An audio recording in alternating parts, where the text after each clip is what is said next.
이제 낙엽이 너무나 아름다운 가을의 한복판으로 들어왔습니다. 하나님의 은혜가 여러분 모두에게 충만하게 임하기를 원합니다. 다음 주 전도 축제를 위해서 여러분이 많은 잃어버린 영혼들, 우리가 기도하고 있는 분들 예수님 만날 수 있도록 여러분이 기도 많이 해주시기 바랍니다. 우리 함께 기도하시고 말씀 보겠습니다. 사랑의 아버지, 은혜를 감사합니다. 세상에 지치고 복잡해지고 많은 걱정과 염려가 있지만 우리 주님의 은혜 안에 모든 답이 있음을 믿고 이 자리에 왔습니다. 주님 말씀하시고 부족한 종은 온전히 감추어 주시옵소서. 예수님 이름으로 기도했습니다. 아멘. 오래전에 러시아의 사회주의 혁명을 꿈꾸던 한 청년이 있었습니다. 그는 반정부 비밀 조직에 가담했다가 총살형을 선고받았습니다. 그런데 사형이 집행되기 직전에 정말 아슬아슬한 찰나로 달려온 전령이 들고 온 황제 사면 명령으로 그는 간신히 살아났습니다. 대신 그는 저 악명 높은 시베리아 수용소로 유영을 가게 되었습니다. 그런데 가다가 기차가 한 시골역에 멈춰섰고 거기서 기차 위에 올라온 한 독일 여인이 신약 성경 한 권을 그 청년에게 건네주었습니다. 그리고 기차는 계속 가서 그 청년은 마침내 시베리아 수용소에서 그 고통스러운 유배 생활을 시작했는데 그 중간에 여인이 건네준 그 성경책을 꺼내들고 틈틈이 읽었습니다. 그리고 성경을 읽는 중에 예수 그리스도를 믿게 되었습니다. 모진 시베리아 수용소 생활을 끝내고 돌아온 그 청년은 훗날 죄와 벌, 까라마츠코프의 형제들, 백치와 같은 인류 문학사를 빛낸 불멸의 명작들을 남기게 되죠. 우리가 잘 알고 있는 러시아의 대문호 페드로 도스토옙스키입니다. 여러분들 생각을 해보십시오. 만약 그날 황제 특사가 그의 사형 집행 직전에 제때에 도착하지 못했더라면, 그리고 시베리아 수용소로 가는 길에 그 기차가 우연히 그 시골역에 멈추지 않았더라면, 그리고 그 멈춘 시골역에서 그 여인이 신약 성경책을 그 청년에게 건네주지 않았더라면, 단 하나의 사건이라도 어긋났다면 전 세계 사람들에게 위대한 영향력을 끼친 도스토옙스키는 결코 탄생할 수 없었을 것입니다. 이 모든 것이 하나님의 섭리입니다. 세상 모든 역사를 주관하시는 하나님께서는 지금도 우연과 같은 사건들을 연결시켜서 특별히 우리 하나님의 사람들의 인생을 실수가 없이 섭리하고 계신 줄 믿습니다. 에스더서에서 우리는 그걸 계속 배우고 있죠. 지난주에 이어서 오늘 본문에서는 에스더가 왕을 초대하는 두 번째 연회 이야기를 다루고 있는데요. 지난주에 다루었던 첫 번째 연회 끝나고 하루 만에 다시 똑같은 장소에서 똑같은 멤버들이 다시 만나는 연회입니다. 그래서 똑같은 해프닝이 아닌가 생각할 수가 있지만 멤버는 같은데 참여하는 그 멤버들의 마음은 천지 차이로 달라져 있었어요. 운명의 24시간 사이에 우리가 지난주에 공부했듯이 너무나 영화 같은 드라마틱한 일들이 일어났기 때문이죠. 이로 인해서 똑같은 멤버가 전혀 다른 마음으로 두 번째 연회에 들어오게 되었어요. 우리가 세 명의 등장인물을 집중해서 보는데요. 지난주 내용을 복습하는 의미에서 첫 번째, 아하스웨로 왕에게 하나님은 어떻게 역사하셨습니까? 첫날 연회가 끝나고 침소로 돌아오면서 왕의 마음이 복잡했죠. 왜 그 신중하고 현명하기 짝이 없는 에스더가 목숨을 걸고 페르시아의 관례를 깨고 허락도 없이 자기를 찾아왔을까? 소원이 뭐냐고 물어도 왜 두 번이나 주저하는가? 연회까지 갔는데 왜 주저하는가? 그리고 내일의 연회까지 연거푸 이 중요한 얘기를 하는 프라이빗한 장소에 왜 저 정치꾼 하만은 계속 부르는 것일까? 그래서 계속해서 이 왕은 물음표가 가득했어요. 그래서 그런지 그날 밤에 잠을 이루지 못하고 뒤척였습니다. 수면제용으로 쓰려고 당직 사관에게 페르시아 역사일지를 아무데나 낭독하게 했는데 그 아무데나 낭독한 대목이 정말 하나님의 섭리로 5년 전에 자신에게 일어났던 무서운 암살 음모를 사전에 모르드게의 고발로 사전에 막아준 사건이었어요. 그런데 그 큰 은인을 자기가 상주지 않았단 말이죠. 뒤늦게 왕은 너무나 미안한 마음에 밤새 모르드게를 어떻게 상줄까 고민하던 차에 새벽같이 또 총리 대신 하만이 출근했네요. 아모하고나 모르드게 보상 문제로 의논을 해야 되는데 하만 어젯밤부터 좀 약간 의심하고 있던 하만이 왔단 말이죠. 그래서 일석이조 모르드게 상 주는 문제도 자문을 구하지만 이 하만의 속내를 좀 시험해 보려고 디테일은 다 빼버리고 모르드게란 말도 안 하고 왕이 존귀하게 여기고자 하는 사람이 있는데 어떻게 보상해 주면 좋겠나라고 넌지시 물어본 거예요. 그런데 아무 생각 없는 하만은 그게 자기라고 착각하고 자기 인생 최악의 착각을 한 거죠. 왕 뭐 이렇게 새삼스럽게 그런 말씀을 하시고 그러십니까? 그저 제 의견을 물으시니 말씀드리면 왕이 타시는 말을 내어주시고 왕이 입는 옷도 입혀주시고 왕이 쓰는 왕관도 내어주시고 왕이 제일 총애하는 신하로 하여금 수산성 곳곳을 그 사람의 말시중이 되어 다니면서 이분이 왕이 존귀케 하는 분입니다 라고 선포하게 하시면 어떨까요? 하면서 그냥 떡줄 사람은 생각도 안 하는데 핑크빛 꿈을 꾸고 있는데 왕은 불쾌해졌죠. 속으로 이게 평소에 네 마음이었구나. 네가 내 자리를 탐내고 있었구나. 괘씸한 그렇지만 내색하지 않고 하만에게 말합니다. 참 좋은 생각이다. 내가 높이고자 하는 사람은 모르드게다. 네가 모르드게의 말시중이 되어서 네가 말한 그대로 해주면 되겠다. 그래가지고 하만이 충격을 받아서 어쩔 줄을 모르는데 돌아보지도 않고 샥 나와버렸죠. 그래서 이제 왕이 그날 밤 연회에 올 때는 이 하만에 대한 굉장히 불편한 마음, 그렇지만 모르드게에게는 이제 조금이라도 은혜를 갚았다는 마음으로 들어왔겠죠. 자, 두 번째 인물 하만. 약한 총리 되신 하만에게도 지난 하루가 너무나 충격적인 사건의 연속이었죠. 첫날 연회를 끝나고 돌아왔을 때 철없이 가장 기고만장해진 사람은 하만이었죠.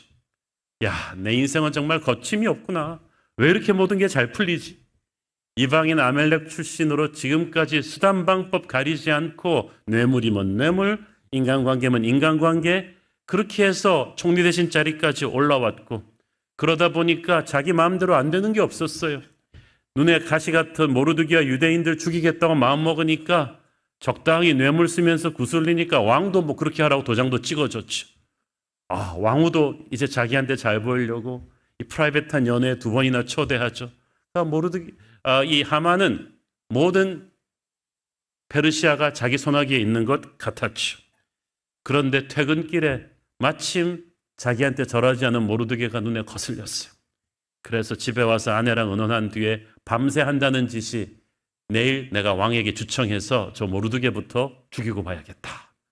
그래가지고 밤새 높은 나무 형틀을 만들어서 지난주에 말씀드렸죠.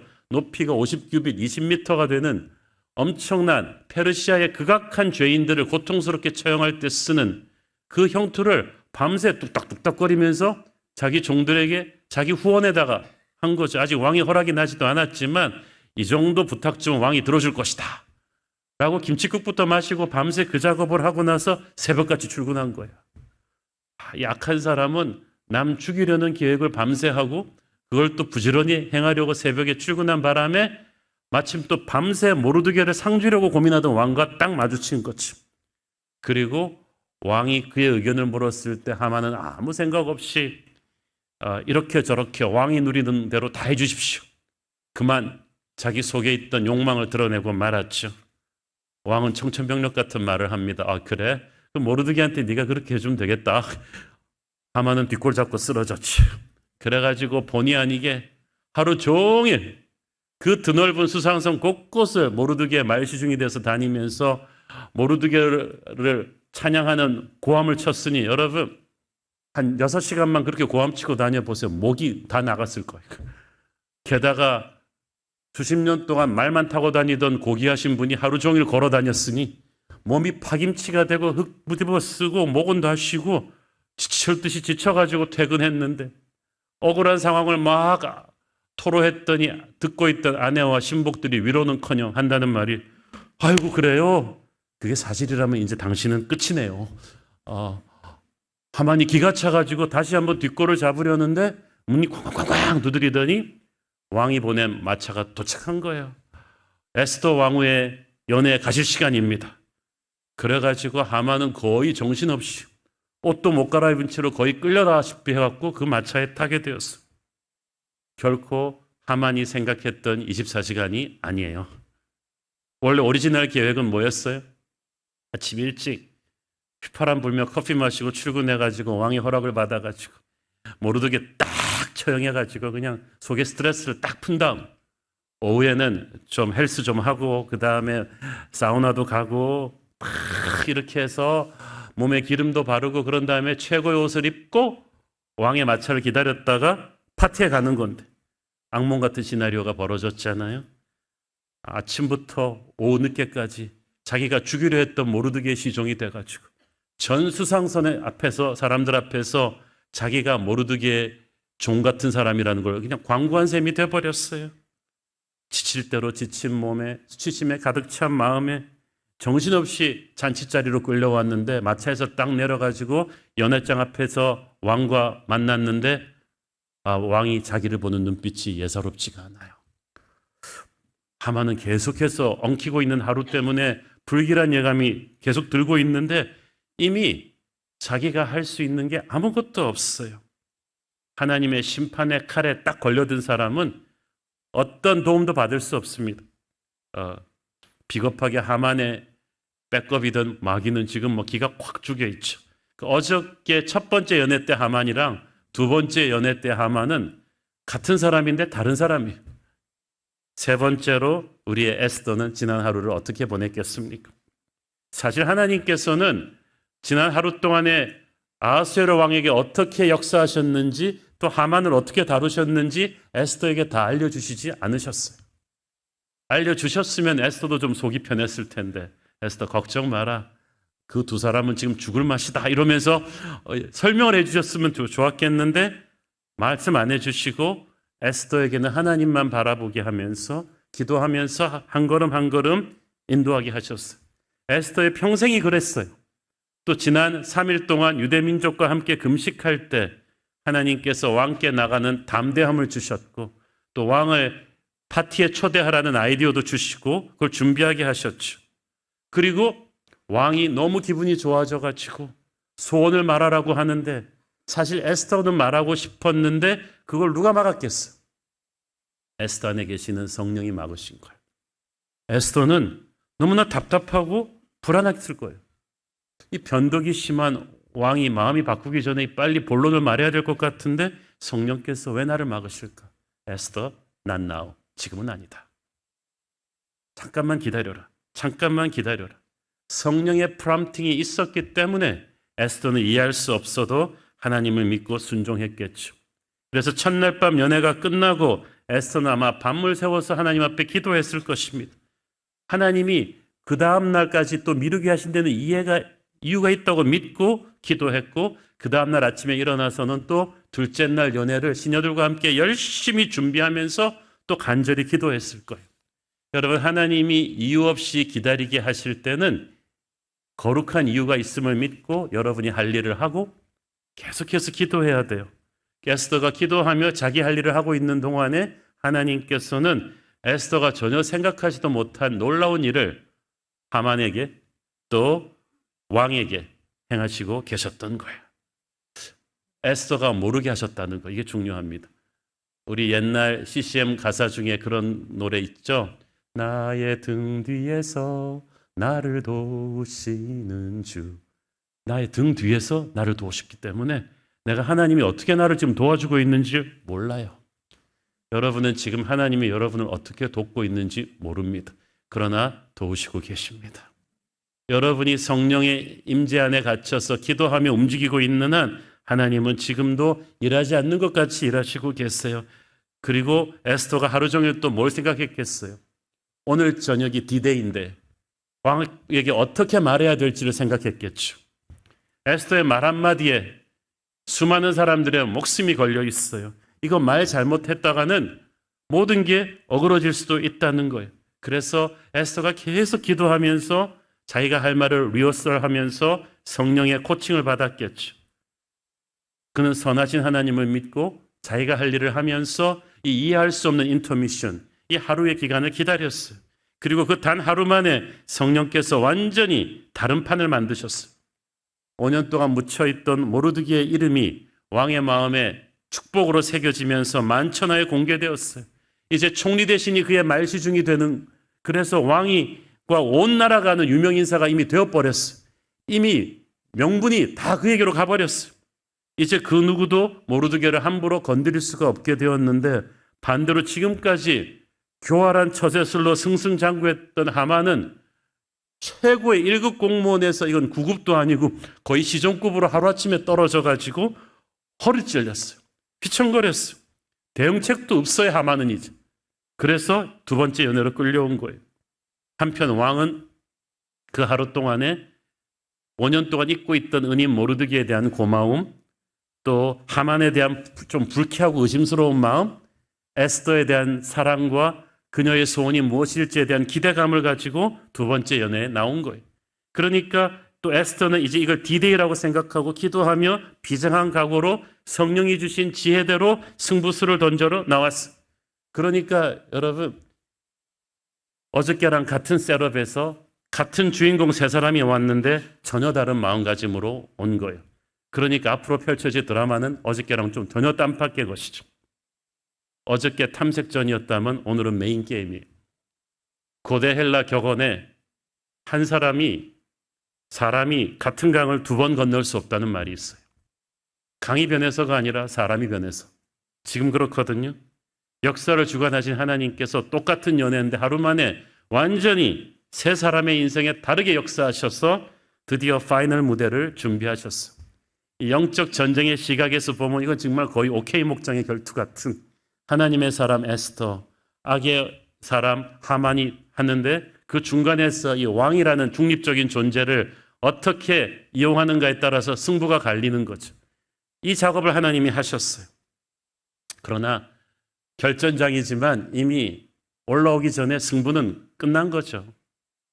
세계적인 전설의 헤비급 복스 챔피언이었던 조 프레이저가 말하기를, 나는 상대를 이기기 위해 링에 올라가지 않는다. 이미 이겼다는 사실을 상대에게도 확인시켜주고 모든 관중에게 확인시켜주기 위해서 나간다. 지금 이 판이 그런 판이에요.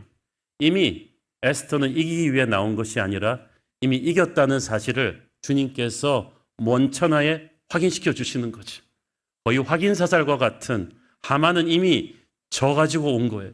이미 나올 때부터 알았어요. 자기가 이길 수 없다는 것을. 근데 어떻게 질지도 몰라요. 이미 하나님은 마귀의 허를 찌르셨고 이미 하만은 불안하고 초조하고 눈치 보는 입장으로 연애에 나왔습니다. 우리 또한 그렇습니다. 우리는 이기기 위해 영적 전쟁을 하기 것이 아닙니다. 이미 갈보리에서 승리하신 예수 그리스도의 보혈을 믿고 나가는 거예요. 우리가 성만찬을 하는 이유가 뭐예요? 이미 우리를 위해 승리하신 예수의 보혈을 확인하고, 자꾸 마귀는 한판 붙자고 하는데 우리는 이미 이기신 예수 그리스도의 능력으로 나가는 줄 믿습니다. 그런 담대함으로 영적인 전쟁에 임해야 돼요. 드디어 잔치가 벌어집니다.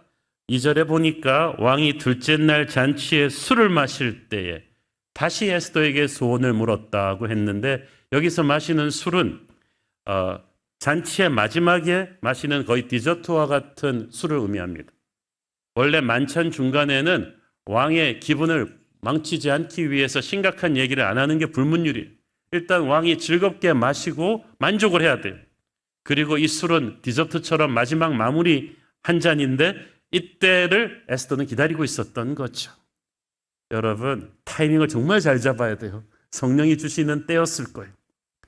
그리고 지난 3일간 금식하면서, 그리고 어제 하루 종일 성령의 임재 앞에서 고민하고 생각하며 연습했던 성령이 주신 대사를 에스더가 탁 꺼냅니다. 근데 이 대사를 딱 보면은요, 여러분도 우리도 세상 살면서 어떻게 힘 있는 자들에게 말해야 될지에 대한 지혜가 담겨 있죠. 3절 4절 읽습니다. 왕후 에스더가 대답하여 이르되, 왕이여, 내가 만일 왕의 목전에서 은혜를 입었으며 왕이 좋게 여기시면 내 소청대로 내 생명을 내게 주시고 내 요구대로 내 민족을 내게 주소서. 나와 내 민족이 팔려서 죽임과 도륙함과 진멸함을 당하게 되었나이다. 만일 우리가 노비로 팔렸더라면 내가 잠잠하였으리이다. 그래도 대적이 왕의 손해를 보충하지 못하였으리이다 하니. 자, 여기서 왕이 좋게 여기시면, if it pleases the king, 이 말이 굉장히 겸손하고 중요한 말이에요. 이미 에스더는 왕의 사랑을 받는 왕후란 말이죠. 이미 왕국의 절반이라도 떼주겠다고 약속까지 했어요. 애지간한 사람 같으면 오만합니다. 빚받으러 온 빚쟁이처럼 말할 수도 있는데 왕후는 가장 아무것도 없는 비천한 백성들이 쓰는 말, 왕이 좋게 여기시면, 이 말로 시작하는 거예요. 여러분, 자기의 위치를 당연시 여기면서 그렇게 오만하게 부탁하면은요, 들어주고 싶은 부탁도 안 들어줘요. 겸손이 첫째예요. 내 생명을 내게 주시고, 여기서 에스더가 자기 민족 살려달라는 말하기 전에 자기 생명을 먼저 얘기한 것은 셀피시한 게 아니라 지혜로운 거예요. 왜냐하면 지금 왕에게 있어서는 유대 민족은 그냥 페르시아 내에 있는 수많은 소수 민족 중에 하나예요. 하지만 왕에게 지금 정말 중요한 건 왕후란 말이죠. 그래서 에스더는 그걸 알고 지금 자기 생명이 달린 일이다, 이 얘기를 먼저 하는 거죠. 그리고 그 얘기를 먼저 하서 왕에게 위기의식을 부추긴 다음에 유대 민족과 자기가 공동 운명체임을 말하고자 하는 거죠. 이 말의 우선순위도 굉장히 중요하죠. 나와 내 민족이 팔렸다는 말은 뇌물에 의해서 적의 차지가 되었다는 뜻인데, 기억하십니까? 하만이 왕에게 이 허가를 받기 위해서 은 1만 달란트, 그해 국고 수입의 거의 3분의 2에 달하는 엄청난 돈을 왕에게 뇌물로 줬다는 사실을, 약속했다는 사실을, 그걸 말하는 거죠. 우리가 돈에 팔려서 이렇게 되고 있습니다. 죽임과 도륙함과 진멸함이란 말은 같은 말인데 얼마나 정말 무서운 칼이 우리에게 임하고 있는가를 말해주는 거죠. 만약 우리가 노예로 팔렸더라면 내가 잠잠했을 텐데, 그래도 노예가 되었다면 다시 자유를 얻을 희망은 있을 텐데 이거는 죽는 거 아닙니까? 그러면 대적이 왕의 손해를 보충하지 못하였으리이다. 이렇게 충성스럽고 유능한 민족 수백만을 죽여놓고 이걸 나라가 어떻게 감당할 것입니까? 이건 나라의 큰 손해가 될 것입니다. 하만은 이게 나라의 큰 유익이 될 것이라고 했는데 에스더가 다시 이걸 상기시켜 준 거예요. 에스더의 한마디 한마디는 성령이 주신 지혜인 줄로 믿습니다. 우리가 말을 많이 할 필요는 없지만 말을 해야 될 때는 성령이 주신 지혜로 말해야 됩니다.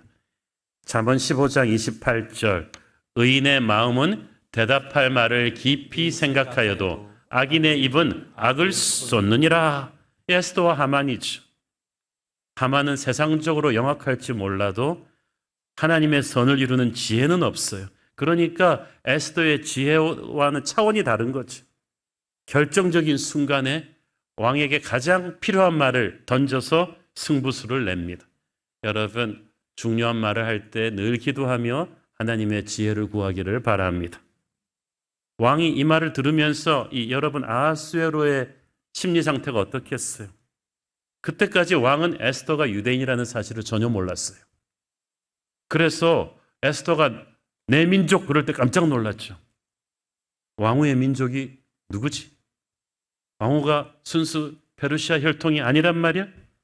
그러고 보니까 왕은 에스더가 어느 민족 출신인지 자세히 몰랐던 거예요. 그냥 워낙 사람이 좋으니까 좋았던 거죠. 그리고 페르시아는 워낙 다양한 나라 민족들이 와서 섞여 사는 그런 글로벌한 나라였기 때문에 왕이 별 세밀한 체크를 안 한 것 같아요. 그러면서 왕후 말을 들으면서 문득 생각해 보니까 최근에 페르시아 제국 내의 한 민족을 진멸하라는 하만의 서류 발의서에 사인한 기억이 났어요. 그때 분명히 하만은 그 민족이 페르시아 법을 잘 안 따르니까 없는 게 더 낫다고 거의 반역자 민족처럼 말을 했어. 그리고 마침 국고가 부족한 터에 1만 달란트라는 또 하만이 정치 자금을 내겠다고 하니 아무 생각 없이 사인해 줬는데 이 일이 그 일과 관련이 있다는 생각을 하니까 왕이 가슴이 뜨끔했어요. 자기 책임도 있거든요. 왕후 에스더가 유대 민족이라고? 생각해 보니까 어저께 역사일지에서 발견한 모르드게도 유대인이거든요. 그러면 이게 좀 관련이 있는 건가? 하만은 왕후가 유대인인 것을 알고 이 법안을 발의한 건가? 모르드게가 유대인인 걸 알고 이 법안을 발의한 건가? 그럼 하만이 왕인 나를 이용한 건가? 이런 복잡한 셈법이 왕의 머릿속에서 다 돌아갔는데, 자, 여기서 중요한 거는 왕이 사인한 책임도 있지만 이 당시 페르시아 제국은 지금 우리가 살고 있는 민주주의 정부 체제가 아니에요. 절대 군주 체제의 왕은 신입니다. 신은 실수할 수가 없어요. 그래서 왕이 실수는 반드시 신하가 책임지고 죽습니다. 무조건이에요. 그러니까 지금 왕은 자기가 사랑하는 왕후의 생명도 구하면서 신이라고 할 수 있는 왕의 체면도 세울 수 있는 길을 찾아야 되는데, 그러면 이 모든 악한 음모를 입안한 누군가에게 책임을 묻는 거죠. 5절 말씀을 그렇게 하고 읽으시면 이해가 가실 거예요. 아하스웨로 왕이 왕후 에스더에게 말하여 이르되 감히 이런 일을 심중에 품은 자가 누구며 그가 어디 있느냐 하니, 자기가 사인했는데 그럼 자기가 책임자거든요. 왕의 이 말은 무슨 말이냐면, 신인 나는 실수할 수가 없는데 이것을 처음에 입안한 자가 누구냐. 자, 이 왕과 왕후의 대화를 들으면서 그 자리에서 가장 덜덜 떠는 사람이 누구였겠어요? 도둑이 제발 저린다고 하만이었어요. 또 눈치는 백단이라 가지고 에스더가 왕한테 한 민족의 진멸 얘기할 때부터 하만은 뜨끔했어요. 이게 자기 얘기임을 직감했죠. 그리고 너무 놀랐어요. 에스더가 유대인이었다고. 그 치밀한 하만의 정보망에서 빠진 사건이었어요. 알았더라면 설마 이렇게 못했겠죠. 그렇다면 지난 이틀간 왕후가 자기를 계속 이 연애에 초대한 것도 이것 때문이었는가? 내가 왕후의 VIP가 아니라 왕후에게 당한 건가? 이 생각을 막 한 거예요. 모르드게도 그러면 왕후랑 관련이 있단 말인가? 이 생각을 막 하고 있는 거죠. 왕은 이미 에스더에게 나라의 절반이라도 떼주겠다고 했어요. 뭐든지 소원을 말하라고 했어요. 왕의 말은 곧 법이에요. 이제 그 법의 방향이 왕후의 입술에 달려 있는데 이미 왕후의 칼끝은 자기에게 겨누어졌어요. 더 이상 빠져나갈 수가 없어요. 이때까지 애지간한 위기는요, 하만이 그 특유의 전매 특허, 뇌물쓰기, 정치적인 인맥 동원 이런 걸로 다 헤쳐나갔는데, 이거는 그 수준으로 해결할 수 있는 게 아니에요. 교만하고 치밀한 하만 인생에 이렇게 속수무책으로 당해보기는 처음이에요. 눈앞이 캄캄해 오고 가슴이 두근두근, 다리는 후들후들 걸리고 있는데 할 수 있는 게 아무것도 없어요. 그리고 왕후가 마지막으로 일어납니다. 6절 읽습니다. 에스더가 이르되 대적과 원수는 이 약한 하만이나이다 하니 하만이 왕과 왕후 앞에서 두려워하거든. 여러분 생상을 해보세요. 그인자하고 자유롭던 왕후가 얼굴빛이 싹 바뀌면서 일어나더니 이 사람이라고, 바로 이 약한 하만이라고. 죄송합니다. 거기가 아니고 놀라시는 것 같아서 하만은 그 순간에 그 손가락이 수백 개의 비수가 되어 자기한테 꽂히는 것 같았을 거예요.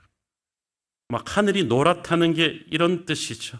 털썩 그 자리에 주저앉았을 것입니다. 아까 말한 모든 페르시아의 법칙을 왕은 신이어야 하고 신은 실수할 수 없다는 것, 그러므로 왕의 실수는 거기에 기여한 신하가 다 뒤집어 써야 된다는 걸 하만도 잘 알고 있어요. 이제는 왕이 책임지지 않고 자기가 다 감당해야 된다는 걸 알았습니다. 왕과 왕후 앞에서 두려워하거나 이게 점잖게 써서 그렇지, 제 생각에는 얼굴이 사색이 되고 다리가 후들후들 떨고 숨을 못 쉬고 헐떡헐떡하는 모습이, 이때까지 하만이 보여준 적이 없는 모습. 세상 권세자들이 이렇게 비겁합니다. 자기가 힘 있을 때는 그렇게 힘없는 사람들 앞에서 오만하지만 딱 힘이 떨어지고 나면은 공포에 어쩔 줄을 몰라요. 지금 하만이 두려워하는 게 왕이 아니라 에스더잖아요. 어저께까지 왕후 에스더쯤이야 자기 발밑으로 보았는데 이 연약한 여인이 이제 태산 같은 심판자가 되어서 자기의 운명을 좌지우지하는 거죠. 여러분, 우리는 약합니다. 그러나 주 예수는 강하십니다. 우리가 주님의 손에 붙잡힐 때 다윗의 물맷돌이 거인 골리앗을 압도한 것처럼 이제 그 거대한 하만이 무너지고 이 연약한 에스더가 약할 때 강함이 되는 거죠. 우리가 하나님의 손으로 충만해지면 어떤 악한 세상 권세도 더 이상 우리 앞에서 고개를 들지 못할 줄로 믿습니다. 이야기는 계속 전개가 되죠. 7절 읽습니다. 왕이 노하여 잔치 자리를 떠나 왕궁 후원으로 들어가니라. 하만이 일어서서 왕후 에스더에게 생명을 구하니 이는 왕이 자기에게 벌을 내리기로 결심한 줄 알미더라. 왕이 화가 머리끝까지 나서 앞에 앉은 하만을 무서운 눈으로 한번 쏘아보고는 저는 어떤 눈빛으로 하만을 쏘아봤을까? 제가 보기에 눈빛으로 사람을 죽일 수 있다면 그런 눈빛이었을 거예요.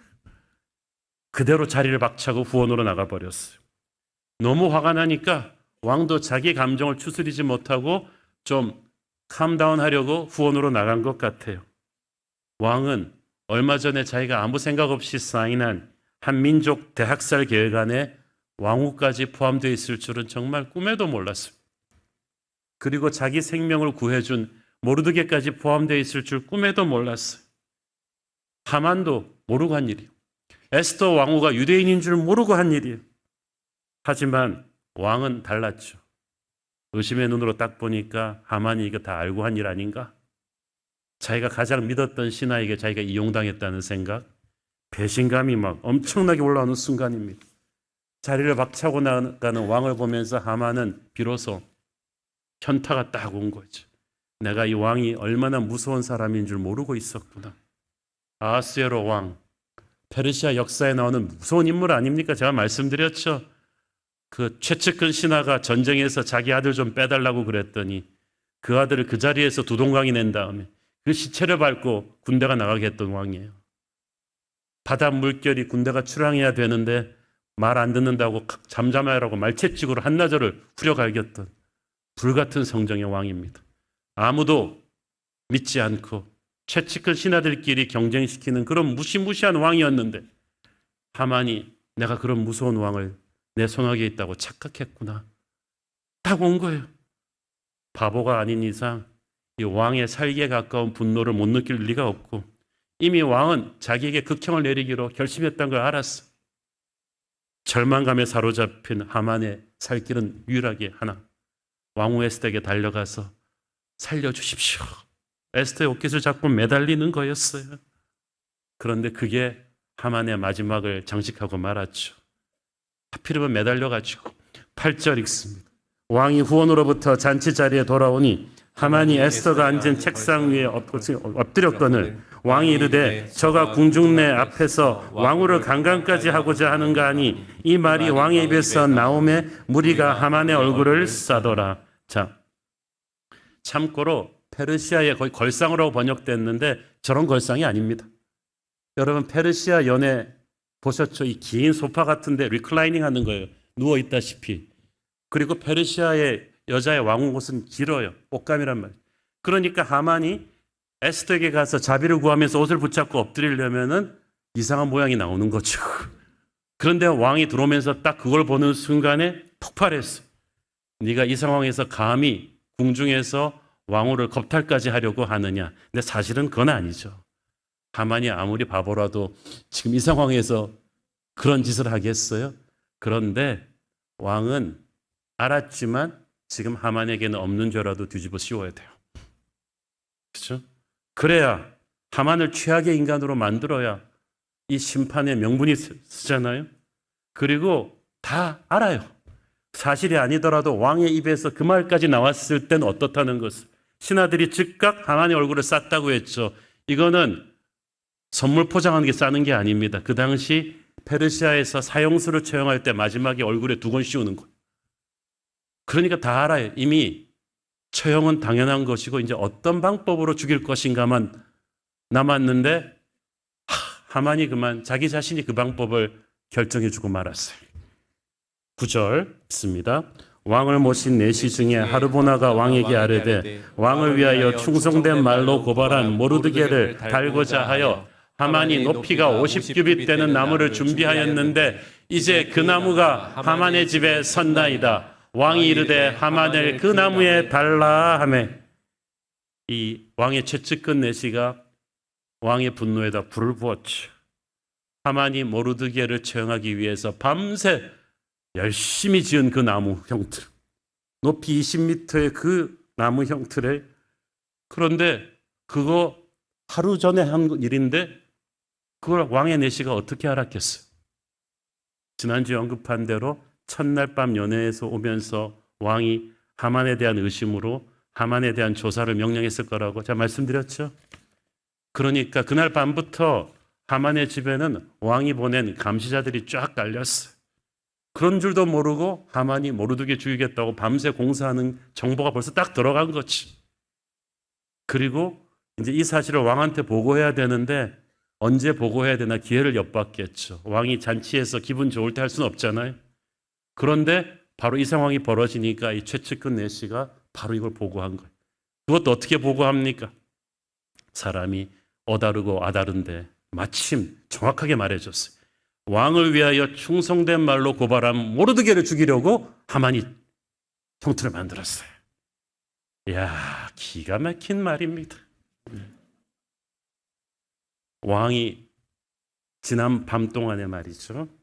가장 왕에게 소중해진 사람 둘이 있다면 에스더하고 모르드게예요.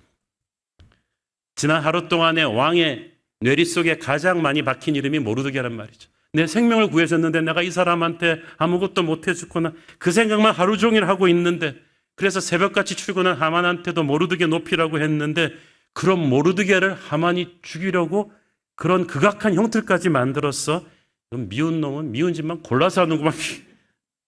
자, 여러분, 정확한 타이밍에 이 말을 한 네시 하르보나는 에스더가 매수한 사람도 아니고 모르드게가 매수한 사람도 아니고 그냥 하나님이 역사한 사람이에요. 그러니까 완전히 하만의 운명의 종지부를 찍게 하신 거지.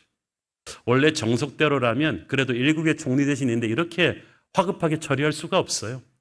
그래도 좀 본인 입장도 좀 들어보고 말이죠. 증거도 수집하고 그래야지 신중히 처리해야 되는데, 여기가 지금 절대 군주체제 페르시아라는 걸 기억하세요. 왕의 분노가 너무 컸기 때문에 그런 정상적인 절차를 논할 수 있는 사람은 아무도 없어요. 잘못 말했다가 자기까지 끌려가 들어갈 판인데, 그리고 하만의 사람들이라 봐야 다 뇌물받은 사람들이지 진심으로 엮어진 동료도 아니에요. 그러니까 다 쑥 물러서 있고 전광석화처럼 하만의 처형이 결정된 것입니다. 하만은 어느 노래 가사처럼 한마디 변명도 못하고 그냥 가을 낙엽처럼 현장으로 끌려가서 처형당했죠. 여러분, 이 형장이 하만의 집이었다는 사실을 한번 생각해 보세요. 자기 집에 악하게도 죄 없는 사람 죽이려고 했던 하만이 그 형틀에 자기가 달려서 죽게 됐어요. 그러니까 어떻게 됐겠어요? 그 집의 가족들, 하만에게 줄 섰던 신복들, 그 악한 무리들이 다 그걸 지켜보면서 이제 자기들에게 다가올 심판의 두려움에 떨었겠죠. 하만은 모르드게를 그렇게 죽여서 유대인들을 공포심에 떨게 하려고 했는데 하루 만에 판이 바뀌어서 자기가 그렇게 됐어요. 여기서 우리는 에스더의 지혜와 하만의 어리석음, 에스더의 침착함과 하만의 패닉 상태가 대조를 이루는 걸 보면서 우리 하나님의 사람은 어떻게 세상을 살아야 되는지를 볼 수 있어요. 에스더 전반전은 완전히 하만판이었죠. 그냥 세상의 주도권을 마귀의 세력이 다 흔드는 것 같아서 에스더와 모르드게는 너무나 연약하고 왜소해 보였지만, 여러분, 하나님께서는 놀라운 역사를 준비하고 계십니다. 그러므로 여러분 인생의 전반전은 악한 하만에게 휘둘리는 것 같아도 여러분이 담대하게 주님을 의지하고 기도하며 한 스텝 한 스텝 나가면 에스더처럼 모르드게처럼 하나님이 반전을 일으키실 줄로 믿습니다. 저는 오늘의 본문에서 우리는 믿음으로 인내하는 것이 얼마나 중요한지를 배워야 한다고 믿습니다. 지난주에 다룬 에스더가 주관한 첫째 연애와 오늘 살펴본 두 번째 연애 사이에 에스더는 아무것도 안 한 것 같았지만 가장 중요한 일을 했어요. 인내하고 기도하며 기다린 거예요.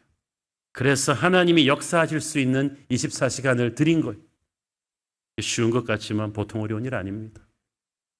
에스더는 마음이 얼마나 억울하고 조급했겠어요. 한시라도 빨리 이 위기에 처한 동족을 위해서 왕에게 탄원하고 싶은데 지금까지는 힘이 없어서 아무것도 못했어요. 그런데 하나님의 은혜로 왕의 마음이 흡족해져서 왕의 총애가 한 몸에 쏟아졌어요. 소원을 말하라고 했어요. 힘이 생겼단 말이에요. 그러면 저 변덕심한 왕이 만변하기 전에 빨리 말하고 되는데, 만약 에스더가 그렇게 첫날 연애 때 빨리 말했더라면 일이 뜻밖의 상황으로 튈 수도 있었어요. 왜냐하면 왕이 아무런 사전 준비 없이 이 말을 들으면 본능적으로 그래도 지금까지 가장 신임하던 하만을 두둔하고 나올 수 있었을 거예요. 하만을 불러서 사태를 물어보고 그러면은 저쪽이 어떻게 반격해 올지 몰랐죠. 그리고 에스더한테 너 왜 유대 민족인 건 그동안 나한테 숨겼느냐? 이렇게 질책할 수도 있었다는 말이죠. 그래서 하나님께서 그런 일이 없도록 하루를 준비하신 거예요. 하나님께서 우리에게 쉼표를 찍어주실 때는 이유가 있습니다. 감정을 절제하는 인내심이 필요합니다. 첫날 연애에서 둘째 날 연애까지 그 24시간을 에스더가 하나님을 믿고 맡겨드렸기 때문에 하나님은 그 하루 동안에 놀라운 일을 행하셨어요. 하나님께서 밤에 왕이 모르드게를 기억하게 하셨고 하만으로 하여금 모르드게를 높이게 하셨고 또 하만이 모르드게를 죽이려고 자기 집에 처형대를 만드는 어리석은 악수도 두게 하시고 또 하만이 계속 왕에게 미운 털이 박히게끔 그것도 역사하시고 또 왕이 모르드게와 유대 민족에 대해서 호의적인 감정을 갖게끔 또 역사하시고 이 모든 일은 에스더가 기도하며 기다렸기 때문에 가능한 일이었어요. 여러분, 에스더는 하루를 기다렸지만 우리에게는 그게 1년이 될 수도 있고 2년이 될 수도 있겠죠. 사람마다 다르겠죠. 그렇지만 하나님을 믿고 기다리셔야 돼요. 살면서 우리는 하만 같은 인간들을 항상 만납니다. 그런데 우리는 하만과 같은 방법으로 싸워서 하만을 이길 수는 없어요. 우리는 답답해도 에스더처럼 선한 능력으로 싸워야 이길 수 있습니다. 한 걸음씩 기도하고 인내하며 성령께서 기다리라고 하실 때 기다리며 하나님이 역사하실 공간을 드려야 돼요. 기다림은 무기력한 손 놓고 있음이 아닙니다. 하나님이 은밀한 곳에서 나의 등 뒤에서 어떤 일을 하고 계신다는 것을 믿는 거예요. 그래서 내가 할 일을 하면서 기도하며 기다리는 거죠. 믿음으로 인내하는 자에게 성령이 주시는 반전의 승리가 있을 줄 믿습니다. 기도하겠습니다. 주님 은혜를 감사합니다. 하나님께서 같은 장소, 같은 셋업에서 전혀 다른 역사를 만드시는 것을 봅니다. 우리도 믿음으로 인내하며 기다리고 선한 능력으로 승리하게 하옵소서.